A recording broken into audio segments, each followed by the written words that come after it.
Hello, class. This is Algebra 1, Chapter 2.3, Variable Expressions. We're going to get right into it today. So, number one, in math, we are going to start switching from, not switching, but adding letters called variables to our equations. For example, let's say you had the equation 3 plus 6 equals 9. I could replace any of these numbers with a letter. For example, I could replace the 6 with let's say an X, which is the most common letter or variable, variable, variable in math, right? It just stands for a number. And you would say 3 plus X equals 9. Well, the question would be, well, how do I figure out what this X stands for, right? How do I know what that is? Well, you know that 3 plus something equals 9. And if you did basic addition, you could say, well, 3 plus 1, 2, 3, 4, 5, 6. Oh, X must therefore, whatever X is, it must be 6. Because if I put a 6 in there for X, well, I will get 9. The variable X stood for 6. You could do this for any single type of problem. You could have 10 minus a variable, and we could call that variable m. Any letter can stand for a variable. Equals, let's go with 6, okay? So 10 minus whatever m is worth is equal to 6. Well, I could simply do it on my fingers. I could say, all right, how do I go from 10 to 6? I just need to get rid of 1, 2, 3, 4, right? So therefore, this m, this variable m, must equal 4. And let's see if that's true. If I plug in 4 in place of m, do I get 6? Well, 10 minus 4 is indeed 6. Does 6 equal 6? Yes, it does. So the basic point here is that a variable stands in place of a letter, right? It replaces not letter, it replaces a number. And we don't really know what that number is until we solve the equation, okay? So that's number one. Variables can be any letter from A through Z. The most common ones are X, Y, and Z, all right? Now, from equation to equation, they can change. Now, let's talk about multiplication for a second. There are 3 ways to represent the operation of multiplication. Okay, so let's talk about it. You already know the first one. Everybody knows it. Not everybody, but enough people know it. Let's say it was 3 times 4, right? I'm going to rewrite the 4 in red so you can see the thing I'm changing. 3 times 4 equals 12, right? The other way I can write this is with a dot. I can do 3 dot 4, and that would equal 12. Still multiplication. And then I could write 3 and then parentheses 4, like it's what I call hugging, right? 3 parentheses 4 is also equal to 12. All of these are different ways to represent 3 times 4. If we were to replace this 4 with a variable, it would look like this. 3 times some number A, we don't know what the number is, equals 12. We could also say 3 times some letter A equals 12. We could also say 3 parentheses A equals 12.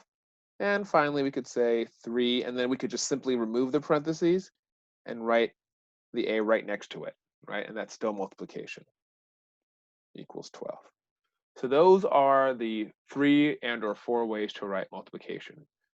With the X, or the multiplication symbol, with the dot in between, with the parentheses, or with the letter hugging the letter, okay? So let me give you an example. If I told you that 7x equals 14, what I'm basically saying to you is 7 multiplied by some number we don't know called x is equal to 14. What is x equal? Well, since I know basic multiplication, I know that 7 times 2 is 14. So therefore, 7 times x, and if x is 2 equals 14 is true. Let me give you another example. If I said 4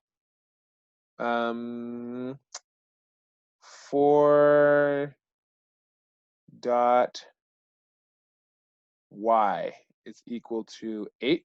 Now let's do something else. Equal to 20. What is y? Well, we're looking for what number times 4 equals to y, or equals to 20. And as you know, that's is 5. So 4 times 5, y equals 5 is 20. Okay, so that's the ways you can write multiplication.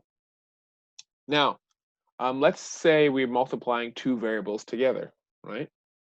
Here's what it would look like. If I have an x, y, well, I know if I have a variable next to a variable, it's multiplication, so it's x times y, okay?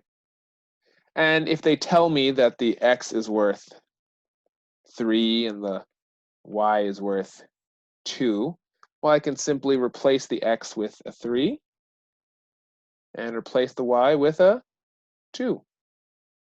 And I would get 3 times 2 is equal to 6. My x times y would equal 6 if x were 3 and y were 2. Okay? All right, let's try another one. Let's say I had 3 times b to the second power. Well, what does this mean? It means 3 times, you notice I like writing with the dot, b squared, okay? And I can even expand this further to be 3 times b squared literally translates into b times b, so I'll write that in parentheses, b times b. All that is the same as saying 3 times b squared, okay? All right, let's do a division problem. I've got 3 times x. Actually, I'm going to change that.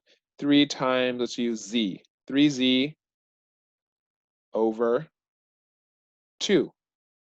Well, let's talk about the top first. The top is literally 3 times z, so it's going to be 3 times whatever z is. Again, we don't know what it is.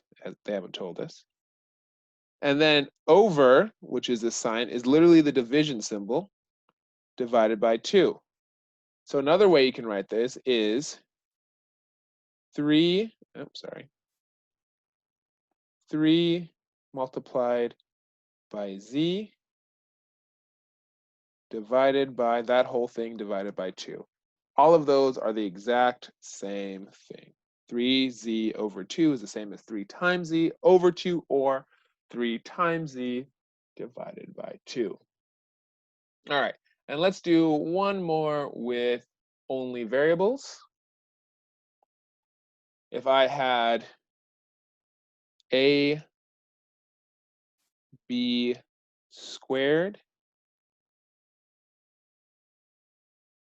minus c all over d. How can I rewrite this? Well, I'm going to take it step by step. I don't know what any of these are as numbers, remember. They just gave me variables, but I know the relationships between them. First, I'm going to deal with the ab squared. I know ab squared can be rewritten as a times b. a multiplied by b squared. So that takes care of that. I'm going to put it in parentheses to let me know it's all to itself.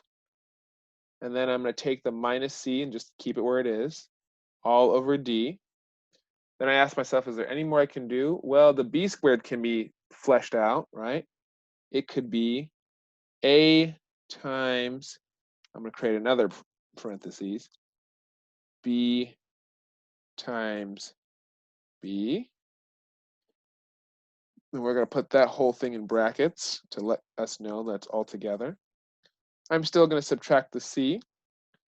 And it's divided by d, right? So I can replace the divide over d with, again, I'm going to have everything in brackets to let me know this is what I'm dealing with. Divided by d equals.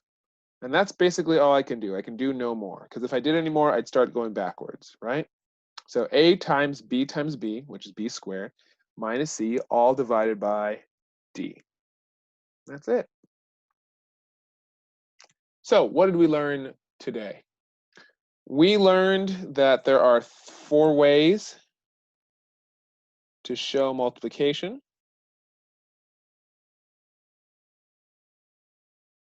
Which are the regular x, the dot, the parentheses, and if you have a variable, just hugging close to it. We learned that letters can take the place of numbers in various ways and in equations, so that the equation still remains true.